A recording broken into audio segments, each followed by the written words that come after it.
Bonjour à tous et bienvenue dans ce nouvel opus de Pleine Page pour ce mois de mars. Et nous recevons aujourd'hui Catherine Girard-Augry, écrivain, membre de la Société des écrivains de Vendée. Et puis, je ne sais jamais si on dit écrivain. Bonjour Catherine, je ne sais jamais si on dit écrivain, écrivaine, auteur avec ou sans eux. Moi, je conserve écrivain. Écrivain. Jusqu'à nouvel ordre. Jusqu'à nouvel ordre. Alors Catherine Girard-Augry, bienvenue sur TVC Bremen. Merci. Et je vais parler avec vous de votre dernier ouvrage qui s'intitule Sauvetage en mer. Et puis alors il y a un sous-titre, Une héroïne fantoche, pardon.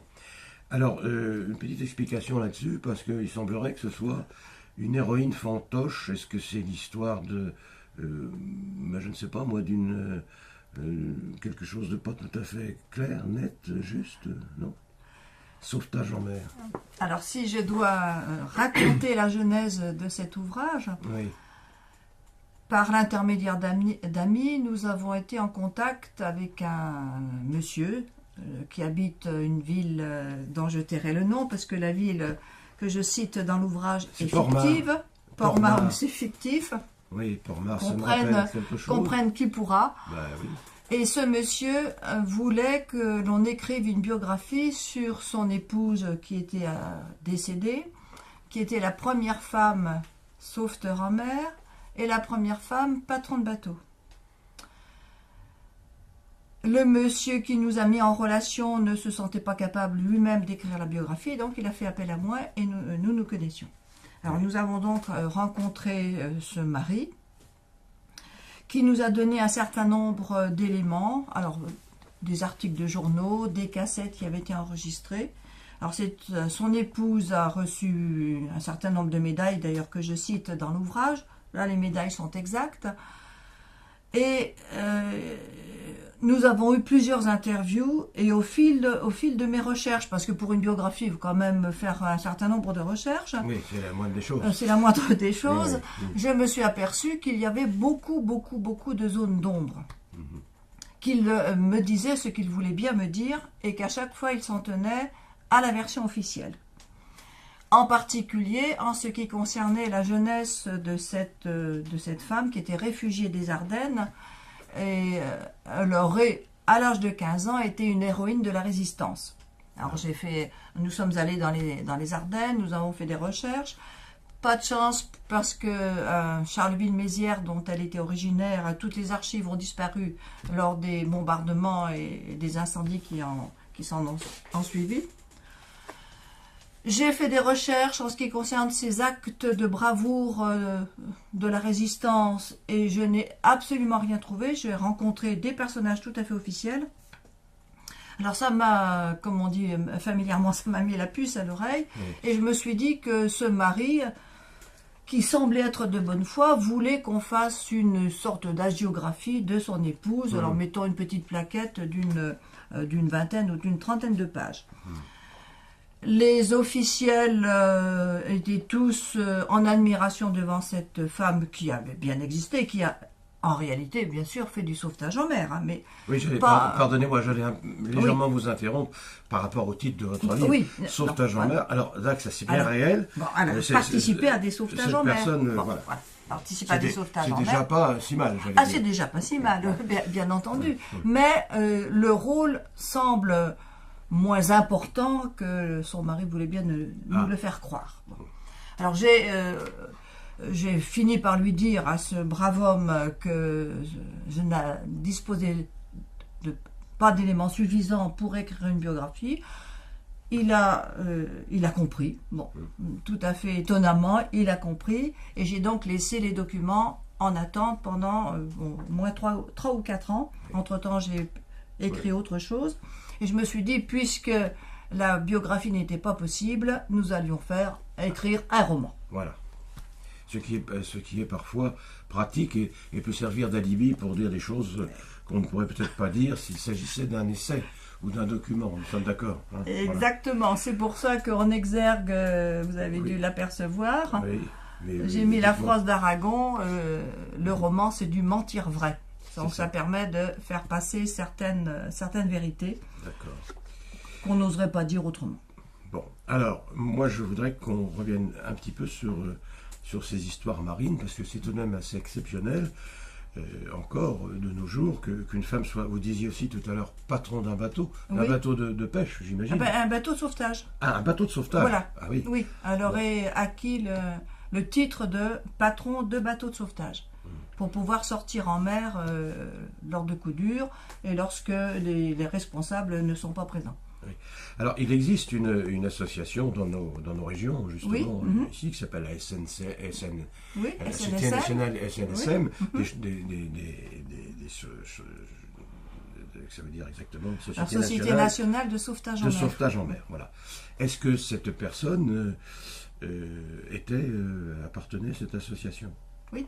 Aussi. Donc, il me semble, je ne sais pas, mais il me semble qu'il était peut-être facile de retrouver ses exploits, sa trace et la véracité des sauvetages qu'elle aurait pu faire. Oui. Via la SNSM. Oui, sauf que le mari qui était responsable de l'antenne de sauvetage de cette petite cité portuaire de la côte atlantique, Oui. avait gardé tous les comptes rendus de sauvetage et ne les a jamais rendus à la société de sauvetage en mer. Ah, donc là, il y a déjà un petit... Là, il y avait quand même une petite ombre, voilà. une part d'ombre. Alors je n'ai pas voulu écrire ce roman pendant plusieurs années parce que je me suis dit que on allait vraisemblablement reconnaître les personnages. Mais bon, maintenant, je pense que le mari il est toujours vivant, mais paraît-il commence un petit peu à perdre la tête. Et Et il est au courant, le mari, que vous avez terminé ce roman? ah ben non, pas du tout. Il ne sait pas. Non. Ah. Je me suis bien gardée de le lui dire. Oui, parce que lorsqu'il va être prochainement achetable un peu partout, Oui. Ça va peut-être lui revenir aux oreilles au mari suscité, non? Ben on verra. Hein, oui. Comme ça va revenir aux oreilles de tous les officiels qui ont prononcé plusieurs discours très très élogieux, qui ont remis des médailles. Bon, Mais vous vous rendez verra. compte, Oui. Catherine Gérard-Andry, que là vous êtes en train de faire un métier d'iconoclaste, c'est-à-dire vous allez casser une statue avec une grande réputation de sauvetage en mer, et si ça se trouve, ce ne sera pas la vérité. c'est un roman. Oui. C'est un roman. Oui. Si on retrouve des documents qui vraiment vérifient les exploits de cette personne, je dis tant mieux. Alors, votre avis personnel, roman ou pas roman, puisque le sous-titre de votre livre, Oui. Une héroïne fantoche, ça veut dire, peut-être, je pose le point d'interrogation, c'est peut-être une imposture, c'est ça que vous voulez dire? Ou une possible imposture, ou une approche d'imposture? Non. En tout cas, c'est un portrait qui a été glorifié, entretenu par les médias. Je pense que certains officiels n'étaient pas vraiment dupes, mais ils ont joué le jeu. Ils ont joué le jeu. D'ailleurs, à un moment donné, vers la fin de l'ouvrage, je dis que pour la petite cité portuaire, c'était une gloire locale. Mais oui. Donc ça ne pouvait que servir la notoriété de cette cité portuaire. Bon, il y a eu des enjeux probablement politiques et économiques, vraisemblablement. Oui, vous m'étonnez qu'il y ait des enjeux politiques. On va parler aussi de vos autres romans, de vos autres ouvrages, Catherine Girard-Augry, parce que celui-ci c'est le dernier, mais il y en a eu beaucoup d'autres. Vous êtes spécialisé un petit peu dans l'histoire, non? Non. Vous aimez bien, pourtant je vois qu'il Ah oui, y a j'aime là... bien, oui. Ah, tenez, parlons par exemple de Gaïla à l'alchimie du silence, paru aux éditions Hélios. Rappelez-nous ce roman, ce livre. Alors c'est un livre poétique, Gaïla, l'alchimie du silence. C'est une parabole de la parole et du silence. Toute proportion gardée, un petit peu dans le style du Petit Prince, mais je dis bien toute proportion gardée. Oui. Dans cet ouvrage que j'ai voulu rendre poétique, deux petites filles entrent en relation, se nouent d'amitié, et l'une des deux petites filles est privée de parole, à la suite de circonstances qui sont dévoilées en cours de route. Et le livre veut illustrer le fait que si la parole nous humanise, nous fait devenir humains, nous permet de nous développer en tant qu'être humain, il faut aussi savoir garder le silence, Parfois. entrer dans le silence pour éventuellement d'autres approches de la réalité. Et ces deux petites filles, elles vont s'épanouir l'une par l'autre. D'accord. Alors, un autre titre, La Floride, une conquête assassinée, édition du Rampriel. Là, du coup, c'est bien un livre d'histoire. Ah oui, tout à fait, oui, bien sûr. Voilà. Et d'ailleurs, il a été récompensé, il a été primé. Ce livre, c'était le prix de la Société des écrivains de Vendée. de Vendée. Donc, voilà, vous touchez un petit peu à tout, j'ai l'impression. Alors, histoire, poésie, essai. Oui. Je vois aussi que vous avez produit un ouvrage, Maîtriser les prises de parole officielles et politiques. Oui, et politiques. C'est-à-dire, vous allez apprendre aux députés à parler. Okay. Parfois, ils en ont bien besoin. Mais... On leur offre des techniques, on ne rentre pas dans le contenu du message qu'ils ont à transmettre, mais on leur transmet des techniques pour qu'ils puissent mieux s'exprimer et aussi entrer en communication avec l'autre, puisque vous le savez aussi bien que moi, dans la parole, il y a la bonne relation à soi, la bonne relation avec ce que l'on a à dire et la relation à l'autre, à l'auditoire. Très bien, alors on retient ça aussi, donc maîtriser les prises de parole officielles et politiques. Et puis alors un autre essai, La langue française en péril. Vous croyez que la langue française soit en péril? Oui, elle est en péril. Franchement, oui. Elle est en péril dans la mesure où il y a une désaffection dans l'apprentissage de la langue française. Ça, c'est un point. Un autre point, c'est que je me suis aperçue au cours de mes années de formation auprès des adultes que le vocabulaire était en perdition. À l'époque, je faisais passer des tests entre guillemets, de vocabulaire avec des mots que je pensais que tout le monde connaissait. Or, des personnes de bac, comme on dit maintenant, bac plus 2, bac plus 3, ignoraient un certain nombre de mots que j'estimais du langage courant. Alors cela m'a alertée, parce que je me dis que si on manque de mots, on ne peut pas exprimer sa pensée, on ne peut pas se faire comprendre. Et d'ailleurs, c'est conforté par les approches d'un sociologue qui s'appelle Ben Tolila, qui vient de sortir un ouvrage d'ailleurs sur l'école. Il nous dit que lorsqu'on n'a pas les mots pour le dire, on recourt à la violence. Ouais. Donc l'apprentissage des mots est absolument essentiel. Alors ça, c'est un autre facteur. Et le troisième facteur est que nous substituons des mots à consonance anglaise à la place des mots français qui existent et dont on n'a plus l'usage. Alors, il y a une espèce de mode de la part des publicistes, de la part des médias. J'allais y venir, il ne manque pas de publicité, de réclame, comme on disait dans le temps. Oui, de réclame. Et maintenant, qui sont toutes en anglais. Je pense à certaines marques de voitures, on ne va pas les citer. Non, où les gens parlent en anglais comme les boissons de café ou de... Alors, on invente des mots à consonance en ing qui n'existent même pas dans le dictionnaire anglais, mais ça fait plus chic, ça fait mieux. Alors, je donnerai un exemple qui est plutôt amusant. Avez-vous envie de faire du ruisseling, un stage de ruisseling? C'est aller dans les ruisseaux, ça veut dire quoi, ça, non? C'est de marcher pieds nus dans les ruisseaux pour retrouver le contact des pieds nus sur les cailloux. Oui, parce que la racine n'est même pas anglaise, ruisseling. Non, pas du tout, pas du tout. Voilà. Non. Bon.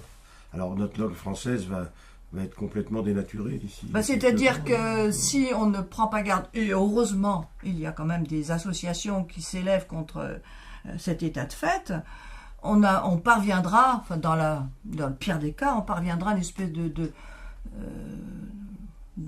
langue appauvrie. Alors truffé de mots anglais ou à consonance anglaise pour dire le minimum, mais on perdra notre âme, c'est sûr, et on ne pourra plus exprimer le fond et toute la richesse de notre pensée. La langue française était quand même la langue de la diplomatie, hein. Ne l'oublions pas. Oui, mais ceci se passait en des temps très anciens. Oh bah oui. Hein, c'était avant, comme on dit. Alors, un autre projet d'écriture, de livre. Oui, je suis en train d'écrire un autre roman. Oui. Alors le thème, en général, je n'en parle jamais tant que ce n'est pas complètement terminé. Ce sera ancré sur une situation actuelle. D'accord. Plus de mer, plus de sauvetage, plus de... Non, plus de mer, plus de sauvetage. Voilà. Qu'est-ce que vous lisez quand c'est pas vous qui écrivez vos livres? Est-ce que vous lisez ceux des autres? D'abord, je ne relis jamais mes ouvrages, Oui. ou c'est rare, sauf dans des situations qui l'exigent, parce que j'ai toujours peur de trouver des fautes que j'aurais négligé de corriger. Donc, en principe, je ne les relis pas. Voilà. Comme ces grandes vedettes du cinéma qui ne regardent jamais leurs films, paraît-il. Bah, paraît-il, oui. Mais bon, là, je le dis vraiment sincèrement. Alors, écoutez, là, je suis en train de relire les livres de Zola. Je suis en train de relire Germinal. Oui. C'est magnifique de relire des textes qui sont superbement écrits et qui sont toujours d'actualité. Oui, ça c'est moi. Germinal, j'ai eu envie de le relire pour avoir vu à la télévision un reportage sur les anciens mineurs.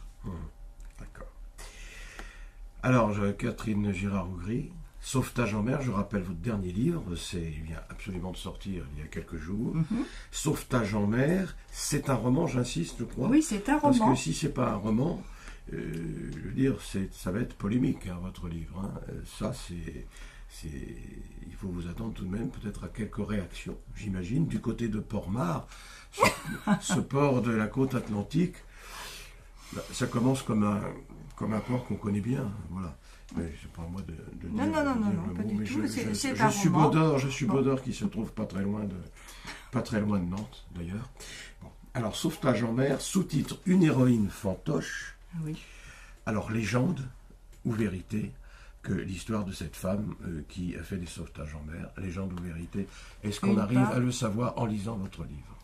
Une part de vérité. Une part de vérité. Une part de vérité. Beaucoup de légendes. Bon, vous savez qu'il y a des personnages qui entretiennent leur image. Oui, évidemment. Il y a beaucoup de personnages qui obtiennent un certain nombre de médailles de toutes sortes, qui ont tout un relationnel. D'ailleurs, c'est ce qui est expliqué dans le livre, que si cette personne a eu autant de médailles, c'est aussi parce qu'il y avait un relationnel très cultivé et très important.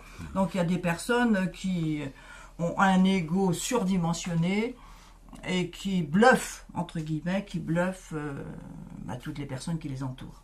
En tout cas, c'est un bien beau livre. Et puis, sur la mer, tout se passe toujours mieux quand on écrit quelque chose. Sauvetage en mer, donc, légende ou vérité.